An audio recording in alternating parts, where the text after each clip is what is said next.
Ich melde mich heute mal für ein YouTube-Video. Ein paar Leute kennen mich schon von meinem Blog unter blueberrysweetlips.blogspot.de.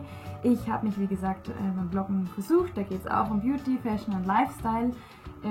Das hat mir schon einen riesen Spaß gemacht, habe mir aber dann gedacht, YouTube-Videos würden mich einfach noch reizen. Ich liebe YouTube-Videos anzuschauen. Ich habe sehr viele YouTuber, die ich beneide, wie sie ihre Videos drehen, und gefällt mir einfach wahnsinnig gut, Filme zu schauen und auch zu schauen, was es Neuestes an Beauty-Produkten gibt, und habe mir gedacht, ich probiere es jetzt einfach mal. Ich versuche mich selber in YouTube.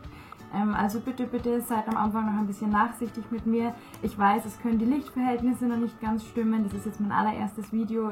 Ich versuche sie jedes Mal jetzt aufs Neue immer mehr zu verbessern. Freue mich einfach, wenn euch die Videos gefallen, wenn ihr sie mit mir anschaut. Und ja, dann würde ich sagen, legen wir doch einfach mal los. Ich habe euch heute einen Winter-Make-up-Look noch vorbereitet, einen etwas dezenteren Look, mit dem man auch in die Schule oder in die Arbeit gehen kann. Er veredelt aber das Ganze noch ein bisschen, weil eben auch Gold und ein bisschen Brauntöne mit drin sind. Dann wünsche ich euch einfach ganz viel Spaß und hoffe, wir sehen uns auch das nächste Mal wieder.